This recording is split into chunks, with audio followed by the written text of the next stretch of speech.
Earth. A harrowing finish to the end of a long journey. Parachutes deployed, slowing the capsule barreling towards Earth. The crew, 9 astronauts, landed off the coast of Tallahassee, Florida. And SpaceX Freedom, splashdown. NASA astronaut Nick Hague and Russian cosmonaut Alexander Gorbanov rode alongside Butch Wilmore and Sunny Williams, finally back to Earth, splashing down Tuesday evening after Butch and Sunny spent more than 285 days aboard the International Space Station. The Boeing Starliner they rode up to space in was deemed unfit for them to return on due to helium leaks and propulsion issues. The pair was able to hitch a ride back home aboard a SpaceX Dragon capsule. We see main chutes cut. Nick, Alex, Butch, Sunny, on behalf of SpaceX, welcome home. After their splashdown, recovery vessels zoomed up to the Crew Dragon, standing at the ready after the capsule plunged back into the atmosphere. SpaceX recovery ship named Megan used a large rig to haul the capsule carrying the astronauts out of the water. Afterwards, the crew was slated to be flown to Ellington Field and finally taken here to nearby Johnson Space Center to eventually be reunited with their families. The big issue is these 2 astronauts missed their families. The astronauts were originally slated to be away from home for an 8-day mission, but had their timeline extended to 9 months. Back here on Earth, their capsule was greeted by dolphins. At the Johnson Space Center, I'm Lee Waldman. An 8-day mission which became a 9-month ordeal, and a welcome back with dolphins which were bombing around in the Gulf of America. Now, an extensive rehabilitation program will follow. It spans over a month and a half in 3 phases, both of which Sunita Williams and Butch Wilmore will have to go through. The rehabilitation program is tailored for every single astronaut who comes back from the space station or from wherever else in outer space back into the Earth. It'll be scheduled for a couple of hours every day for the next month and a half. So here's what Sunita Williams and Butch Wilmore will have to do and endure during the rehabilitation program over the next 45 days. During phase 1 of the rehabilitation program, Sunita Williams and Butch Wilmore, along with Nick Hague and Alexander Gorbanov, will have to work out and focus on regaining their flexibility, their body strength, and the ability to simply walk. Remember, they've spent 9 months in a near zero gravity atmosphere, and therefore they would have forgotten by simply lack of muscle memory about how to walk and how to use your basic limb functions. Now, in the rehabilitation program's second phase, which will start after about 15 days or so, these NASA astronauts will be doing exercises which make their human bodies stronger and also improve their minds functioning when it comes to movements, positions, etc. The astronauts will also be doing exercises and workouts for cardio reconditioning, which of course is absolutely critical because your heart basically has to learn to pump more blood again once you've re-entered the Earth's atmosphere. The third and the final phase, which is going to be the last 15 days of this rehabilitation program, that's going to include functional development training through which these astronauts will be able to return to whatever the best physical level of performance was possible prior to their leaving to the International Space Station. Basically, they've gone from human to human minus X and now back again to the human level at whatever possible performance level they can attain back. This will be the longest period of the rehabilitation program, so after about a month and a half, they will be allowed to meet with their families and mingle with their friend circle, with their colleagues, etc. But for that period, they will be, if not a quarantine, in some form of a semi-quarantine. So let's play out for you CNN's Sanjay Gupta, who is sort of detailing what is it that the human body of these astronauts goes through over the period that they were in space and once they're back, and what they have to physically endure and train for over the next month and a half to try and be able to live a normal human existence as you and I know it back once again.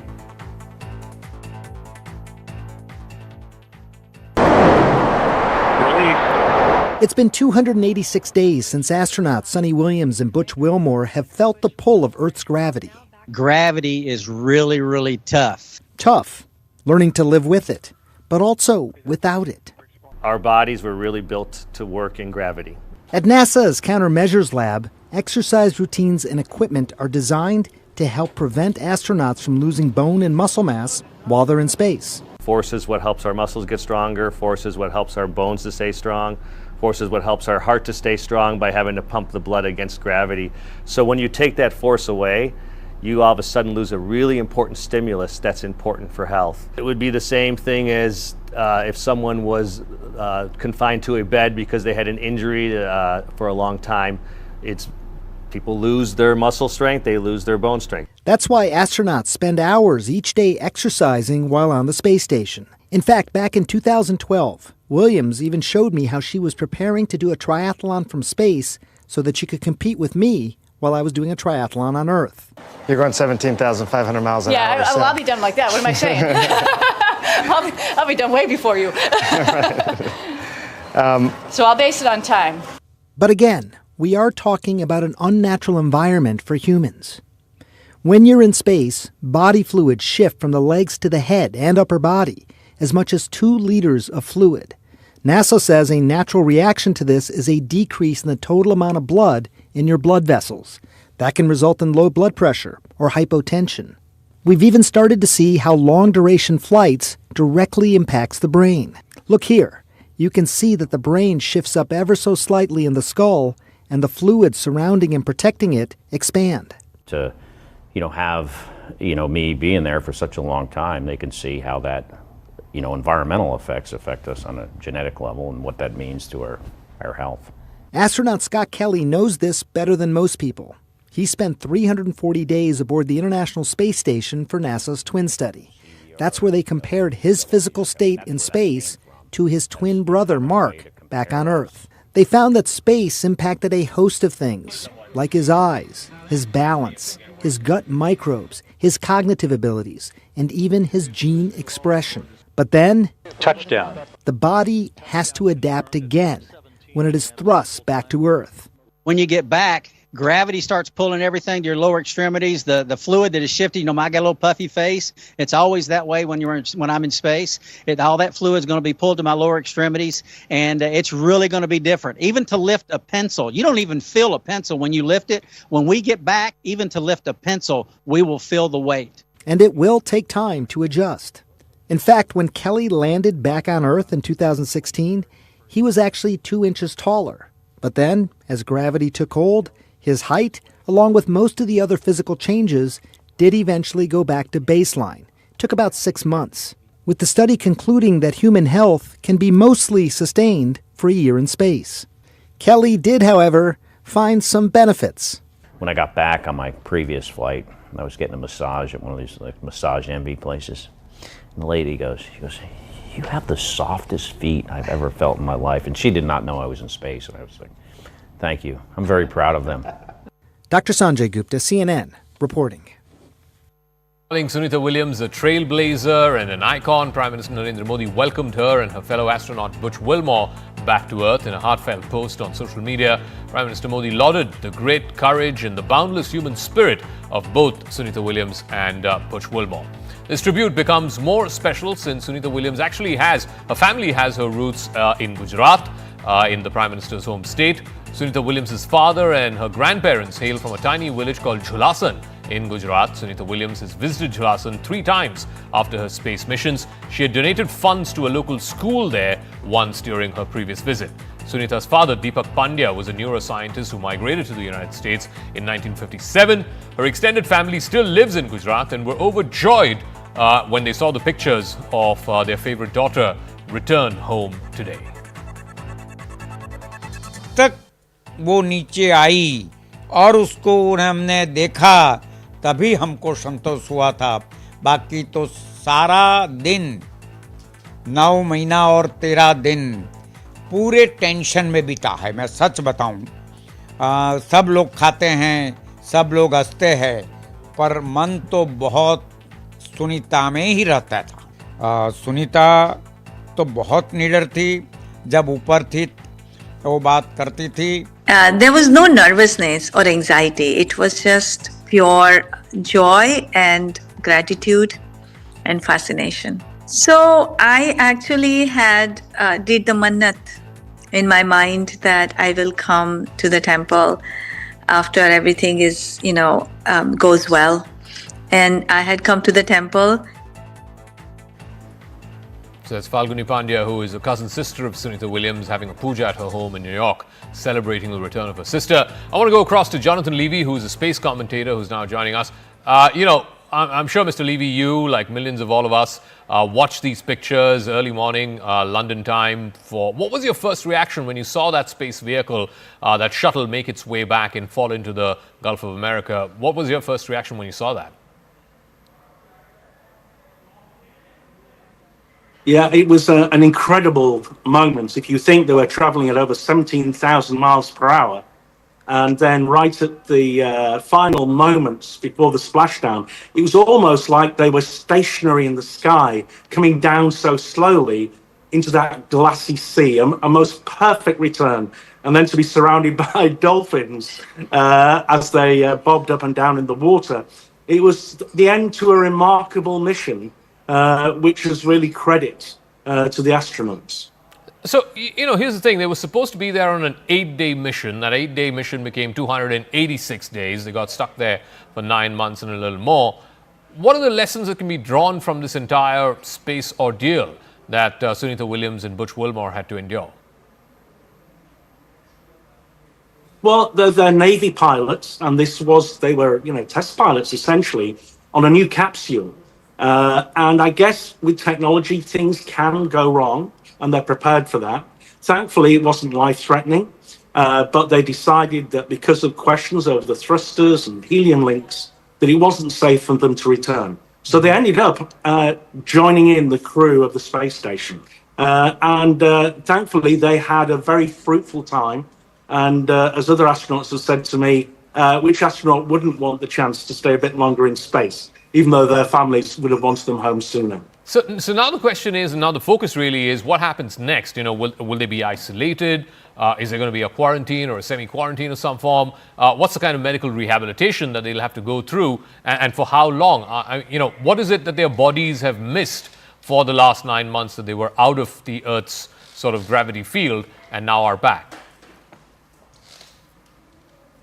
Yeah, not so much a quarantine as to ensure that they're of reasonable fitness, because space takes its toll on the human body. They've been weightless, their heart's got to work against gravity again. They've got to make sure there's no long-lasting effects. And they'll try quite quickly to return them to their families. But they themselves become a product of the research to see how the human body responds to a long time in space. And although this mission was 286 days rather than 8, if you look at Sunny Williams, she's now sort of clocked up an amazing 608 days in space. So this really is, setting the way for longer duration human space flights in the future. And her own body becomes part of that research. It's almost 2 years in space, more than 600 days in space. But could you also elaborate, what are the kind of changes and risks and damages that the human body has to go through in the time that you've spent in space, whether it's, the cardiovascular pressures on your heart, whether it is vision damage that can possibly happen, and the most important thing, which, is rarely talked about, the risk of radioactive damage to your body? Yeah, well, microgravity in space means that the heart doesn't have to work as hard. They do a lot of exercise to make sure the blood's pumping around the body. Otherwise, if it's not in good condition, they can have pooling of the blood in the legs, they could faint. Also, in terms of the gravity on the eyes, you've talked about vision. Yeah. So again, the body's got to readjust to all of that. And then there's also the exposure to cosmic radiation, which is a bit of an unknown. So we're protected a bit on the Earth by the gravitational field. But when you go beyond that, into space a bit further, you're going to encounter more radiation. And at times, the crew do have to take cover when there's a lot of solar activity. So there's all these things going on. Different organs of the body can react in different ways. So it really is still quite a learning curve for NASA and the other space agencies. And finally, Mr. Levy, people were talking about the ISS as some kind of final frontier. Now we're talking about, the next frontier, which is Mars. NASA is talking about it. Elon Musk and SpaceX are talking about it. Here in India, too, ISRO is talking about what's called the Mangalyaan, or sending somebody to Mars. Is that now the next final frontier in the world of space? Yeah, well, even NASA said, they're sort of on track to attempt to get humans to Mars by the end of the decade. I think Musk has talked about actually sending an android out there within the next year or two. But America still wants to go back to the moon, and that's an international effort with scores of countries involved in that. And that is where they will learn about how people can live long-term on a heavenly body, setting the way for them going off to Mars in the next, who knows, they say by the end of the decade, but maybe within the next 10 years. All right. Thank you very much, Jonathan Levy there, British space writer who's now joining us with his perspective on what Sunita Williams and Butch Wilmore will have to endure now after the 286-day endurance that they had in outer space. I want to talk about stuff that's happening back here on Earth, and talking about endurance. The Nagpur riots, that case file is now unraveling. There were 50 arrests that happened. Among them, the Nagpur police have now zeroed in on someone who they believe is the alleged mastermind of this attack. The man who they claim has mobilized the crowd in the first place to torch the homes, the vehicles, and vandalize public property. 2 days after the Nagpur city witnessed violence in which 34 police personnel and 3 locals were injured, all signs, at least according to the police's FIR, seems to be pointing towards the fact that this could have been pre-planned, and the mastermind was a local politician from that area called Fahim Khan. We'll get you the details of the main accused. This is what the FIR says, and I'm sort of reading out from the FIR details. They've identified accused number 1, A1, as Fahim Khan, who gathered a group of people outside the mosque and the police station in Nagpur. Fahim Khan then made what the FIR says were provocative statements against Hindu outfits, VHP and Bajrang Dal, who had undertaken a protest march earlier that afternoon. And he apparently, in those speeches, in those provocative speeches, he claimed that both VHP and Bajrang Dal had set ablaze a cloth along with Quran verses that were inscribed on it. Now that, of course, is blasphemous for ordinary Muslims. This was a false claim. This is what the FIR says, that Fahim Khan deliberately made a false claim that Quranic verses that were imprinted on a chadar were burnt in that rally that the VHP and the Bajrang Dal undertook earlier that afternoon. A claim which was refuted by the police. They've called it rumor mongering, fake news, flat out lies. That message, of course, then spread amongst the masses, after which they then had a counter protest later in the evening. And then, of course, the Hindu groups and the Muslim groups came face to face. There were violent clashes that happened a couple of days ago in 2 areas, at least in Nagpur, on the basis of this false rumor, which the police are now saying were allegedly floated by this main accused, Fahim Khan. मैं पूछना चाहती हूँ, मुख्यमंत्री ने जो भड़काऊ भाषण दिया था संसद असेंबली के अंदर, उन पे कब कार्रवाई होगी? जो अपने घर की सोसाइटी को नहीं बचा पा रहे हैं, वो हमारे राज्य को क्या बचाएंगे? जो कानून व्यवस्था उनकी खुद की कॉन्स्टिट्यूंसी में लागू नहीं कर पा रहे हैं, तो बाकी कहाँ करेंगे? मैंने कल खुद मिनिस्ट्री ऑफ कल्चर में पूछा कि क्या हमारे देवेंद्र फडणवीस जी ने अपॉइंटमेंट मांगा है या कोई चिट्ठी भेजी है, कुछ संपर्क हुआ है ये जो उनका ग्रेव है उसको हटाने के लिए? वहां से मुझे खबर आई है कि ऐसा कोई ना मांग हुई है भारतीय जनता पार्टी की तरफ से, ना एएसआई से मिलने की बात हुई है। मैं महाराष्ट्र की जनता को शांति की अपील मैंने कल भी की थी, नागपुर की जनता को की थी, वो आज भी मैं कर रही हूँ। और मुझे लगता है आहिस्ता आहिस्ता ये माहौल जो है बदलने के लिए राज्य सरकार की तरफ से कोशिश होनी चाहिए। सलोखा बढ़े उसके लिए एक कदम आगे उठाने की कोशिश होनी चाहिए। सरकार ने जो वक्तव्य अलग अलग नेताओं की तरफ से आते हैं जो भड़काऊ होते हैं उनको रोकने का काम करना चाहिए। वहाँ पे पहला सरकार को वो एक्सेप्ट करना पड़ेगा, हाँ इंटेलिजेंस फेल्योर था, या अगर इंटेलिजेंस आपके पास थी फिर भी आपने एक्ट नहीं किया तो जानबूझ के आपने वो जो दंगल हुई वो आपने करवा दी, ऐसे हम सबको कहना पड़ेगा।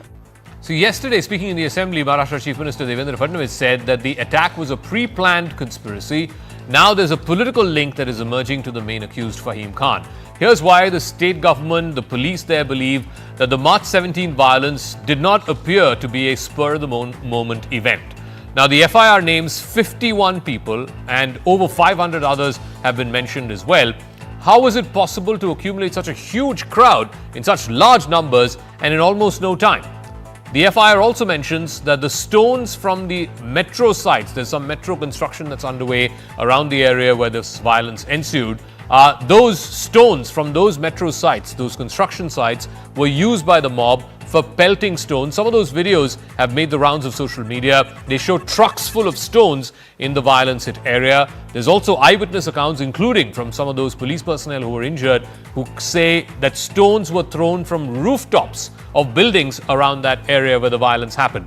Now, the question again is, how did those stones find themselves all the way up to rooftops of buildings? Furthermore, even Maharashtra Chief Minister Fadnavis spoke about trolleys of stones. He said there were tons of trolleys of stones that were being brought into that area and that were recovered from the residences and the offices nearby post this spate of violence that was inflicted in Nagpur a couple of nights ago. So, in the multiple CCTV footages that have been released and accessed by various media channels, the rioters seem to be armed. Many of them have their faces covered. They have weapons. They have crowbars and lathis and stones. But the officers have not recovered much of this yet. Is there a possibility that these weapons have been quietly gotten rid of? Well, I guess that's something that the investigation will have to find out and answer. The FIR also mentions how the mobsters hurled abuses at the Hindu community and the police, and even misbehaved with some of the female police officers who were deployed. At least 3 DCP rank officers were injured during the violence, and one of them was attacked by an axe. How were these weapons so readily available? Now, as the BJP-led Maharashtra state government fights these fires over Aurangzeb, the ideologue, the mothership, the RSS, has tried to calm down some tempers. While condemning the violence that happened in Nagpur, RSS National Publicity in charge, Sunita, has said that the Mughal Emperor Aurangzeb is not relevant in the 21st century. Let's listen in to what Mr. Ambekar said, and then I'll open this up to our guests. Is Aurangzeb relevant today? Do you think the tomb should be moved? I think not relevant. See, any type of violence is not good to the health of the society, and I think police are have taken the cognizance of it, and so I think they will go into the details. All right, let's do a quick face-off on this. Tuhin Sinha here in our studios, national spokesperson of the BJP. Anish Gawande is spokesperson of the NCP Sharad Pawar faction. Let me start with you, Tuhin. So that was Mr. Ambekar from Maharashtra, RSS spokesperson, saying he doesn't believe that Aurangzeb is relevant for this day and age. Well, Sunita Mekherjee is absolutely right. Aurangzeb is the original ISIS, and ISIS mentality has no relevance in the contemporary civilized world. But when an Abu Azmi comes out and purposely glorifies Aurangzeb with the sole intent of provoking the Hindu community, when Sanjay Raut, calls the tomb of Aurangzeb as Shaurya Bhumi, definitely there is some amount of provocation which cannot be ignored. Now, the point is, these riots were clearly pre-planned. They were planned because Modi ji plans to be, he's scheduled to be in Nagpur at the end of the month. He's scheduled to be at the RSS head office, headquarters. So these riots were very clearly planned, and there was an attempt to remanufacture the stone pelting which Kashmir had witnessed 7 or 8 years ago. From all the accounts which are, from all the information that is available, women were assaulted, women police officers were in fact, insulted, they were dragged, and all of those information clearly point towards a jihadi mindset, the Aurangzeb mindset, which we are fighting against. So, just 10 seconds, the main question person also needs to be asked. I'll get to the main person in 1 second. I'll ask Mr. Gawande also about that. But the question that needs to be asked is, 500 people appear out of nowhere. There are trolleys and trolleys of stones that were brought in, which is what the Chief Minister said in the Assembly. Was this not an intel failure? How did the police not have a clue about it? Let me tell you this with responsibility, that for every one such episode that you see in Nagpur, there are 99 such episodes which are intelligence agencies are successfully circumventing. That's the point which I'm trying to make. The Aurangzeb mindset, the mentality, the ISIS mindset and mentality is present among certain sections of people, and that needs to be exorcised completely. I want to ask Mr. Gawande, so here's the profile of the main accused. His name is Fahim Khan. He represents a political party, a minor political party, aptly named, I guess, called Minorities Democratic Party. He contested the 2024 Lok Sabha elections from Nagpur against Nitin Gadkari in that Lok Sabha seat. He calls himself as the city president of the Minorities Democratic Party. He's a resident of Sanjay Bagh Colony in Nagpur. Now, my point is, if this is a man who has contested elections, was cleared by the Election Commission of India to contest elections, and this is trying to mainstream a violent brutalist from the 17th century, so much so, the police FIR is now claiming that he spread a false rumor, saying that there were Quranic verses that were imprinted on a chadar which was set on fire, which is what started and, inflamed these passions and then brought these people out onto the streets. Why should this be condoned? Why should anybody be an apologist for this man, Fahim Khan? Who is an apologist for Fahim Khan? Did he contest an election on an MBA ticket? He contested an election not only against Nitin Gadkari, he contested an election against our candidate as well. It's all fair and fun to say that he supports us or that he's allied with us, but the reality is he contested against us as much as he did against them. Zaka, I want to remind you that even right now, 10 police stations in Nagpur have still had curfew orders imposed. The situation remains tense. The Chief Minister has appealed just a few minutes ago actually in another program with Jayant Patilji, my state president, for calm, and said that there should be calm restored. Section 192 of the BNS says that incitement to riot is an offence, and we must all refrain from making any statements, blaming any community that could incite violence further. There's no need to do this right now. No, but Anish, can I ask you a question? Has your party or your alliance partners, the Sena UBT, Congress Party, put out a statement condemning Fahim Khan and what he's allegedly said and done 2 nights ago in Nagpur, which the police are saying is what led to this in the... No, have you specifically mentioned this man? I'm specifically mentioning this man as the national spokesperson for the NCP-SP on your channel. I condemn Fahim Khan. Is that enough for you? Okay. Tuhin? Well, no, but I also want to ask. Okay, let him finish. Okay. Zaka, what do you want to ask? Also, because Tuhin is here with me. Nitesh Rane made incredibly inflammatory speeches. The Chief Minister himself condemned these speeches today and said that ministers should act with propriety and said that this is not the culture of Maharashtra. I will condemn everybody, but can we please lower these temperatures? The fanning of communal flames helps nobody, and it certainly doesn't help us. When you say that we're fanning these flames, you do know that we lost an election really badly because we were perceived as being anti-Hindu, right? So why would I do this purposely? You can take me for many things, but me and my party are not idiots. Nobody is glorifying Aurangzeb. Okay. Nobody is glorifying Fahim Khan. What we are saying is there has been an intelligence failure. I will not drag up the Chief Minister in this. As Tuhin said, the Maharashtra police is an incredibly capable force. There are several attempts that may have been prevented, and this is one that let slip through. But we must question, if the Prime Minister is coming to Nagpur at the end of the month, we cannot let such instances go unnoticed. We cannot let such lapses continue. So I think this is something that needs to be taken seriously. Okay, to respond. I mean, why should Anish or his party or anybody from the MVA come across? First of all, none of them have done it, and second of all, what do they get politically speaking if they were to fawn over or condone what has happened in Nagpur and the role of this man, Fahim Khan? Let more information tumble out about this man called Fahim Khan. There is every likelihood that he's a proxy of one of the India Alliance parties. But Anish is saying that that's a complete red herring. That's what he just said 30 seconds ago. He may not belong to NCP. He may be one of the alliance partners, a proxy for one of the alliance partners. My point is, I think all parties across Maharashtra and across the country need to be more unequivocal in condemning a monster like Aurangzeb.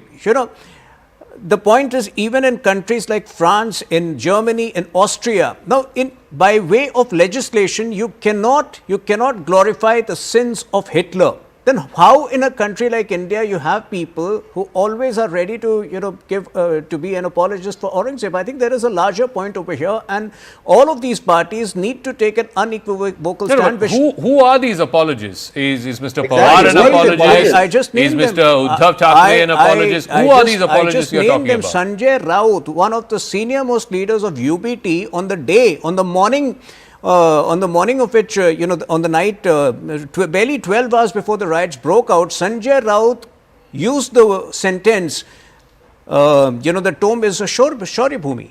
That's what he said. This is slightly ridiculous because one, he called it a Shaurya Sthal to remember that somebody who offended the dignity of Maharashtra had to be shamed in Maharashtra and buried here. That's why he called it a Shaurya Sthal. And I certainly don't think weird logic. Whose ideological mentors are Golwalkar, Guruji and Savarkar, who have used the most foul language for Chhatrapati Sambhaji Maharaj should be pretending to be the saviors of Chhatrapati Sambhaji Maharaj today. Don't tell the NCP, SP and other parties in Maharashtra, which have continuously fought for the glory of Chhatrapati Sambhaji Maharaj, that we are glorifying some Aurangzeb. No, but Anish, the issue, one second, Anish, the issue is, as Tuin has been saying, you don't hear people glorifying Hitler or a mausoleum for Hitler in Germany, right? So the point is, why then should there be a mausoleum for someone who was such a brutalist in Maharashtra and killed so many lakhs of Marathas? The of Maharashtra is different from what is different? Please explain. Chhatrapati Shivaji Maharaj's grandson, Shahu Maharaj I, also went to Aurangzeb's grave and did not demolish it. For 111 years after that man died, the Maratha Empire reigned in Maharashtra and they did not demolish the grave because it was a symbol of the Mughal Empire's failure to conquer Maharashtra. This is the Shiva Shahu Phule Ambedkar Maharashtra that respects history, that understands history and keeps history there as a reminder of what happened. Okay, so Tuin, you guys want to raise down the Mazar. You guys have no idea of Maratha history. That's what Anish and Party are saying. I think it's a very bizarre logic, that Aurangzeb's tomb is the symbol of Shivaji's, Shaurya. I think it's just bizarre logic. That's a very roundabout way of glorifying Shivaji. But then, hats off to the India Alliance. They can go to any extent. My point, once again, I come back to the main point. The fact is, this is a revivalist age. A lot of things which we accepted while we were growing up, people today are challenging it. They are not ready to give the same respect to monsters like Aurangzeb. And this is where the India Alliance needs to catch up with the sentiments of the people. No, but here's the thing, Tuin. No. When you say, one second, Anish. When you say revising history, why should, and I asked this earlier also in the program, why should modern day 21st century Muslims, including Muslims in Maharashtra, pay for a bigoted tyrant in the 17th century or the 16th century? Why? There is no question of them paying for it. Let him answer. There is no the question of paying for it. They are, if at all, they are. One second, Anish. One second. Let Tuin finish. There is no question of modern day, Muslims being penalized for the sins of Aurangzeb. Point is, today you have people like Fahim Khan, proteges of Aurangzeb, disciples, of Aurangzeb who still believe in that mentality. And if at all certain sections are demonized, it is because of people like Fahim Khan. Now, we still don't have complete information about him. I still believe he's a proxy of the India Alliance, which we will know in the time to come. Okay, Anish, no party. Again, I want to go back to that German example. They were talking about the AfD in the recent German elections. This is a political party which at one point, not now, but at one point, used to, look the other way about Hitler's sins of omissions and commissions. And they were ostracized. They were not a mainstream political party for 75 years. Tuin has a point and his party has a point as to why should mainstream political parties in Maharashtra eulogize Aurangzeb. I mean, I can name I don't want to, but I can name the politicians who went to his bazaar. Were they not from mainstream parties in Maharashtra?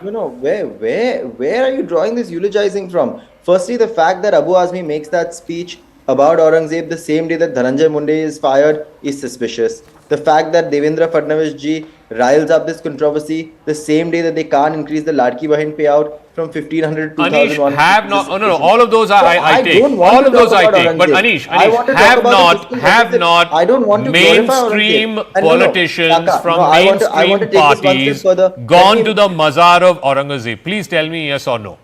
No, they have not. They have not.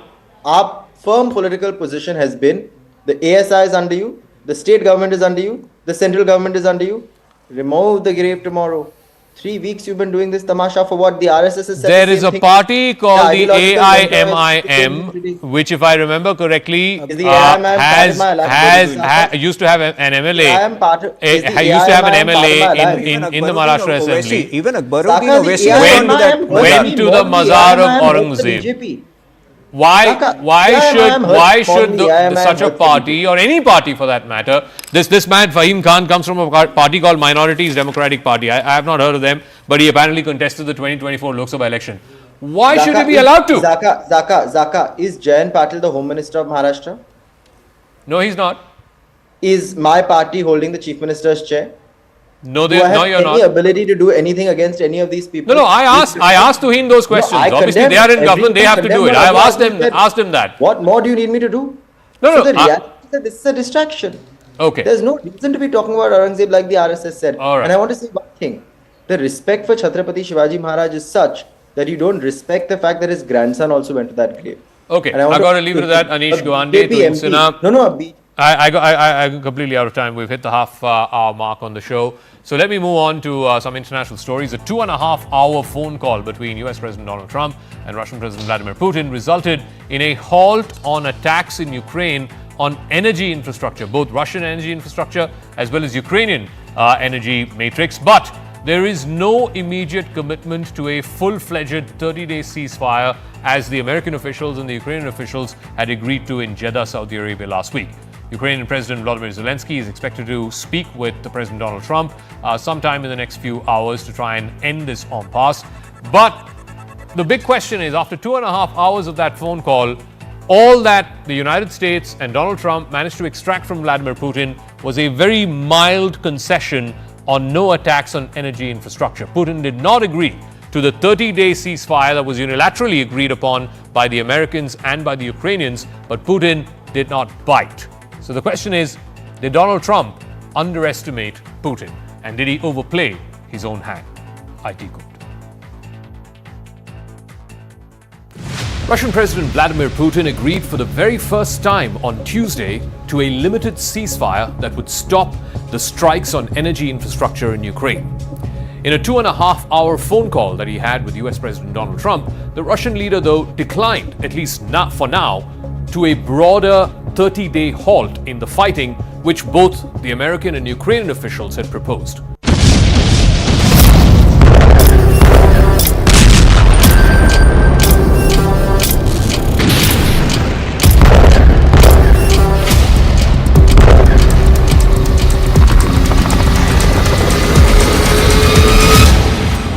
The attacks on Ukrainian civilians, its cities and its ports will continue as both sides are competing now for territory and also for an upper hand in the negotiations. Putin knows that he's within days of completely regaining control of Kursk, the Russian region, which is the only bargaining chip which Ukraine has, if and when it comes down to negotiations. But if the strikes on energy infrastructure by both sides indeed do stop, as Putin has now agreed and the Americans have agreed as well, this would mark the first mutually agreed suspension of attacks in the 3 years of this war. The White House has characterized this as a first step towards a broader peace. We are on the 10th yard line of peace, and we've never been closer to a peace deal than we are in this moment. And the president, as you know, is determined to get one done. Privately, though, some administration officials acknowledge that Mr. Putin seems to be stalling. He has conceded, but only just enough to appear to be engaged in the peace talks, while at the same time pressing his advantage on the battlefield.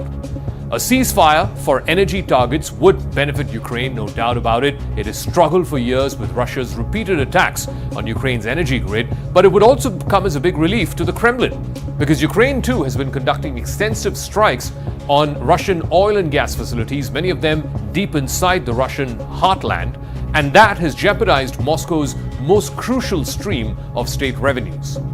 President Volodymyr Zelensky of Ukraine has said that he was still waiting for a phone call from Donald Trump to find out the details of Trump's discussion with Putin.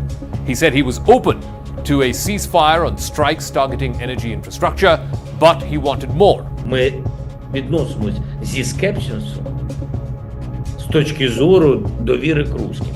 Довіри до Путіна немає.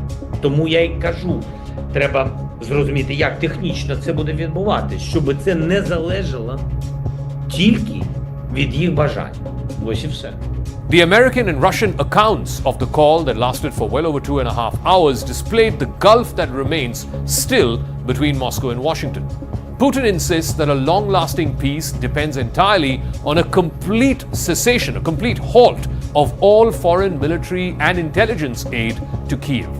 That is something that the Trump White House is unwilling to commit to, at least not just yet. And that is a total no-go area for both the Ukrainians and the Europeans. Здесь не важно, что мы ждем. Здесь важно, что ждут Соединенные Штаты. А на самых различных уровнях мы неоднократно с вами слышали заявления, что Соединенные Штаты ждут демонстрации со стороны украинцев желания идти на мир. Вот, собственно, наверное, этого ждут все. Хотят ли действительно миру члены режима Зеленского или не хотят? In a sense, Putin is demanding an end to all the military support for Ukraine that the United States and Europe have provided for the last 3 years. Military assistance alone runs in excess of $200 billion. Trump and his Vice President J.D. Vance have been very highly critical of the billions of dollars that America has spent on this war. But the result of the 2.5-hour phone call between Putin and Trump seemed to fall well short of what Trump had been hoping for. There were several days of optimistic-sounding pronouncements from the White House that peace was very much within reach. In fact, he had famously said that he would end this war within 24 hours of becoming president. It's now 2 months since he has become president, and we are not anywhere close to a full cessation of hostilities on the battlefield. But none of that optimism was visible after the call. There was no date set for the meeting between the two presidents. There was no statement of common principles on how to come to an end to this war. But there were gestures of goodwill, though. Putin said that Russia would release 23 seriously wounded Ukrainian soldiers. They would also carry out a prisoner exchange with Ukraine later this month. The first batch of prisoner exchange would consist of 175 prisoners from either side. The Trump administration had temporarily suspended military and intelligence aid to Ukraine earlier this month. This after that massive and explosive confrontation that happened between Trump and Zelensky in the Oval Office on the 28th of February. You're right now not in a very good position. You've allowed yourself to be in a very bad position, and he happens to be right about it. From the very beginning of the war. You're not in a good position. You don't have the cards right now. With us, you start having cards. Right now, you don't. You're playing cards. You're playing cards. You're gambling with the lives of millions of people. You're gambling with World War III. Washington then subsequently restored the flow of military aid and intelligence sharing after US and Ukrainian officials met in Saudi Arabia last week. They agreed to a comprehensive 30-day ceasefire proposal. The Trump administration then brought that proposal to Moscow. But Putin did not bite, and Trump clearly overplayed his hand. Putin raised the issue of ensuring effective control to implement the ceasefire across a very lengthy battlefront, which is more than 700 miles long. The Russian leader has also said that Ukraine would need to pause all military personnel mobilization and rearmament. That's a condition that Ukraine has said it will not accept. In recent days, senior Ukrainian officials have described that they've got 3 red lines going into the negotiations. Kiev will never formally accept Russian sovereignty over occupied Ukrainian territory. They will never agree to a neutral status for Ukraine or agree to reduce the size of its armed forces.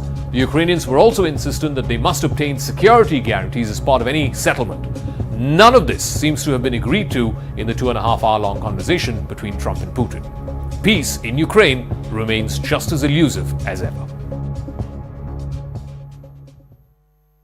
So starting Tuesday, Israel has renewed its aerial attacks in Gaza. The Ministry of Health in Gaza says more than 400 Palestinians have died in day 1 of these aerial strikes. There was a ceasefire, a temporary one that was agreed to between both sides. It lasted for a little under 2 months, but now there is renewed hostilities. Let's try and make sense of this by speaking to Ambassador Reuven Azar, Israeli ambassador to India, for the first interaction after this renewed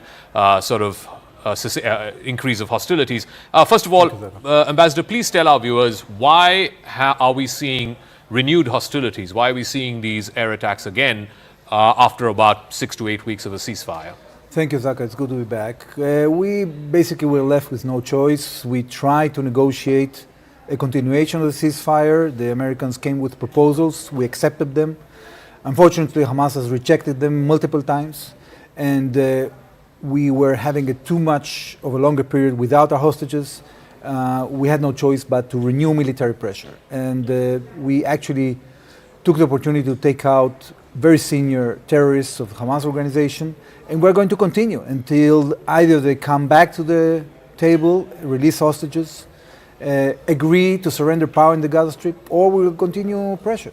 But Ambassador, how would you then respond to concerns that there are in the international community? Our viewers would be concerned as well, that it is Israel that is breaking the ceasefire and going back to hostilities and not Hamas. How would you respond to that? Well, I have to remind everybody that we committed for a temporary ceasefire of 42 days. Mm-hmm.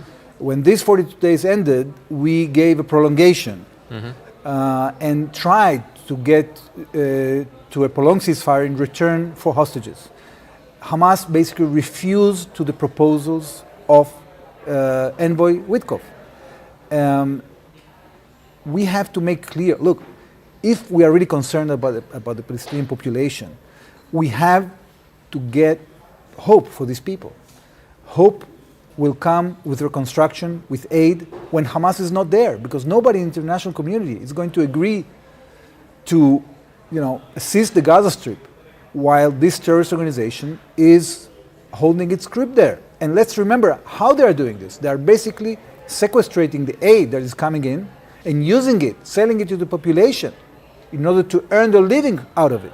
So actually, it's not only that Hamas is holding our hostages, still 59 out of 254 they started with. We recovered 195. They are holding hostage the Palestinian people, and they are holding hostage basically the entire international community. What about the lives of those 59 Israeli hostages? I mean, now that the attacks have renewed, Hamas could go about killing these hostages. Hamas could go about killing them from the first day. And we told them, and we warned them that if they do harm any of our hostages, they are going to pay a very dear price.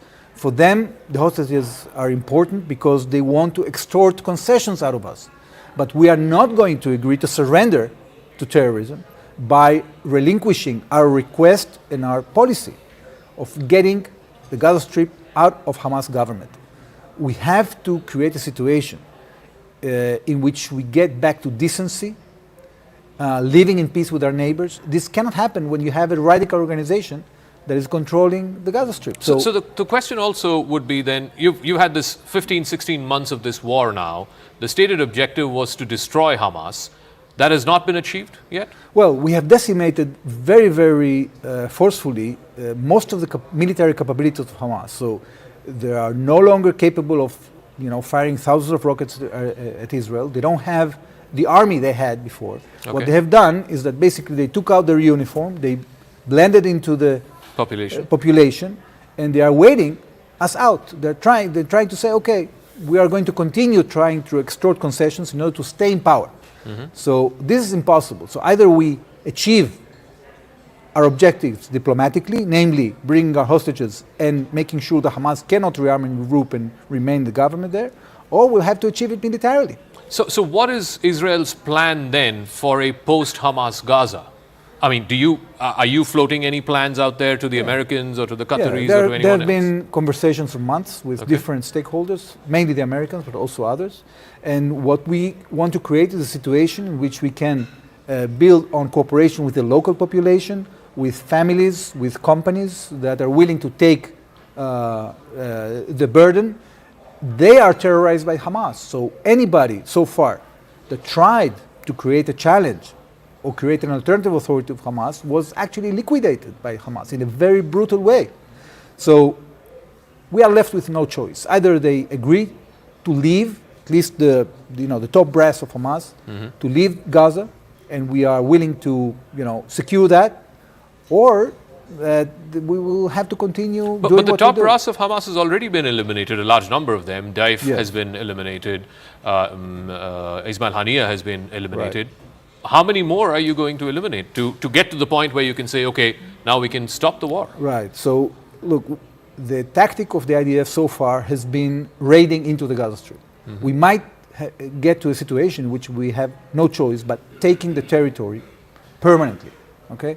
And then relinquishing it to an authority that will replace Hamas in the post-conflict situation. We would prefer to refrain from that, because it bears a cost.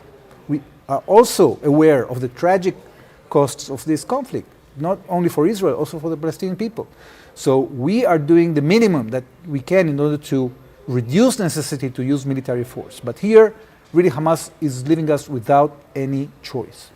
But when you say the only option that you'll have, that you're forced to take that land permanently, what may that mean for long-standing, the whole business of the two-state solution and so on and so forth? It's very clear that we don't want to rule the Gaza Strip. And we left the Gaza Strip in 2005 with the hope we'll be able to create stability there. And what happened is that Hamas took advantage of the international assistance and the input that we gave into the Gaza Strip in order to build this war machine against us. So we won't allow that to happen again.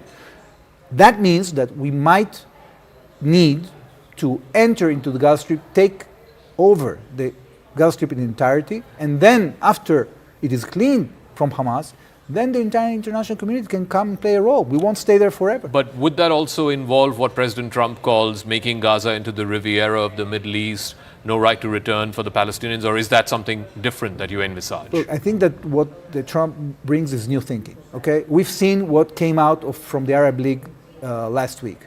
It's a statement that basically legitimizes the continuation of the status quo. So we know that our neighbors don't want Hamas to live in the Gaza Strip. They just don't want to say publicly that they legitimize what we're doing.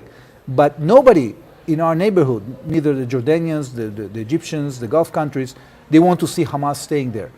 The only power that is going to fight Hamas is Israel. We don't have other stakeholders in the region that are willing to take that job from us, that are willing to fight terrorism, that are ready to spend blood, spill blood in order to defend the Palestinian people. So we have to defend ourselves. We have to do the job. Nobody is going to do it for us. But we were hoping that after all the pressure we put, Hamas will understand that they are undermining the future of the Palestinian people, and they will take a step back. So how long is this new objective going to take to achieve? Because, again, what we're seeing is the resumption of hostilities after a brief period of ceasefire. This may take time. There are basically two options now. One option is that Hamas comes forward and said, you know what, we got the message, we are going to agree to disarm. Do you think that will happen?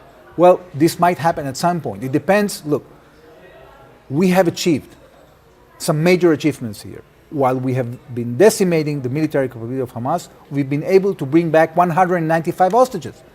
This was only the result of our military pressure. Okay? They wouldn't have volunteered to bring back our hostages in a situation in which we wouldn't have attacked them. So we cannot be naive here.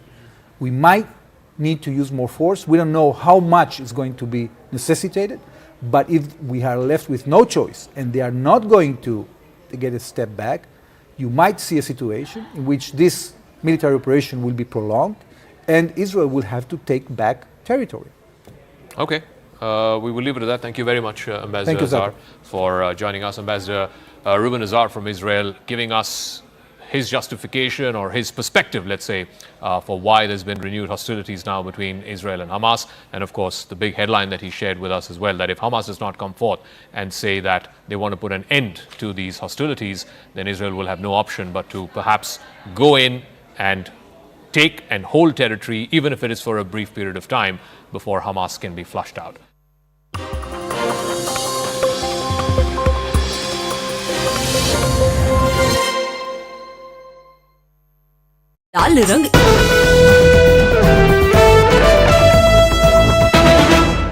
And splashdown, Crew 9 back on Earth.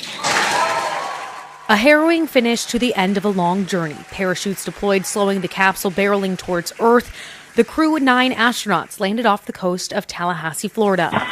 And SpaceX Freedom, splashdown. NASA astronaut Nick Hague and Russian cosmonaut Alexander Gorbanov rode alongside Butch Wilmore and Sunny Williams, finally back to Earth, splashing down Tuesday evening after Butch and Sunny spent more than 285 days aboard the International Space Station. The Boeing Starliner they rode up to space in was deemed unfit for them to return on due to helium leaks and propulsion issues. The pair was able to hitch a ride back home aboard a SpaceX Dragon capsule. We see main chutes cut. Nick, Alex, Butch, Sunny, on behalf of SpaceX, welcome home. After their splashdown, recovery vessels zoomed up to the Crew Dragon, standing at the ready after the capsule plunged back into the atmosphere. SpaceX recovery ship named Megan used a large rig to haul the capsule, carrying the astronauts out of the water. Afterwards, the crew was slated to be flown to Ellington Field and finally taken here to nearby Johnson Space Center to eventually be reunited with their families. The big issue is these two astronauts missed their families. The astronauts were originally slated to be away from home for an 8-day mission, but had their timeline extended to 9 months. Back here on Earth, their capsule was greeted by dolphins. At the Johnson Space Center, I'm Lee Waldman. For the recovery teams themselves, we started the day taking a series of helicopters out to the vessel. Oh yeah, Sandra, this view is absolutely unbeatable. So just to kind of finish off what I was saying is once that side hatch of the spacecraft is open, that crew will be assisted out of the capsule one by one. The distance there between, dolphin cam back again. We can see.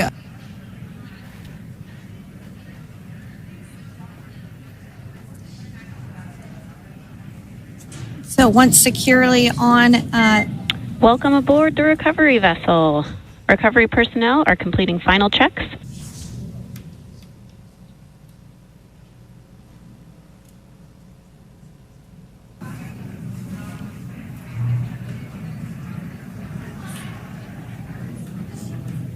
And there you have it. The side hatch is open for the first time since September.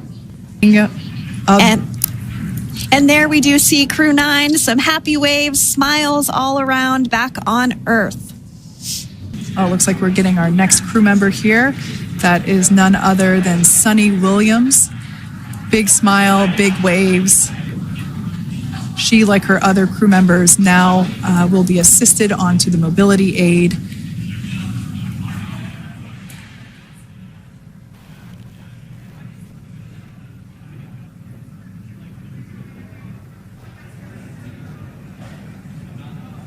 There we have it, some waves, some thumbs up, and some smiles.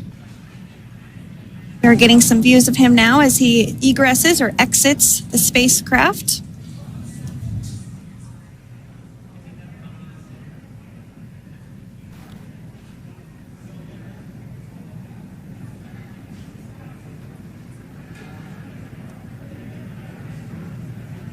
Once again, some elation and cheers there from Butch Wilmore. We can see folks on board clapping as our first crew member. And that is NASA astronaut Nick Hague, commander of Crew 9. Now out of Crew Dragon Freedom. Some smiles, thumbs up, and a wave. Can't get any better than that. And splashdown, Crew 9 back on Earth. A harrowing finish to the end of a long journey. Parachutes deployed, slowing the capsule barreling towards Earth. The Crew 9 astronauts landed off the coast of Tallahassee, Florida. And SpaceX Freedom, splashdown. NASA astronaut Nick Hague and Russian cosmonaut Alexander Gorbanov rode alongside Butch Wilmore and Sunny Williams, finally back to Earth. Splashing down Tuesday evening after Butch and Sunny spent more than 285 days aboard the International Space Station. The Boeing Starliner they rode up to space in was deemed unfit for them to return on due to helium leaks and propulsion issues. The pair was able to hitch a ride back home aboard a SpaceX Dragon capsule. We see main chutes cut. Nick, Alex, Butch, Sunny, on behalf of SpaceX, welcome home. After their splashdown, recovery vessels zoomed up to the Crew Dragon, standing at the ready after the capsule plunged back into the atmosphere. SpaceX recovery ship named Megan used a large rig to haul the capsule carrying the astronauts out of the water. Afterwards, the crew was slated to be flown to Ellington Field and finally taken here to nearby Johnson Space Center to eventually be reunited with their families. The big issue is these two astronauts missed their families. The astronauts were originally slated to be away from home for an 8-day mission, but had their timeline extended to 9 months. Back here on Earth, their capsule was greeted by dolphins. At the Johnson Space Center, I'm Lee Waldman.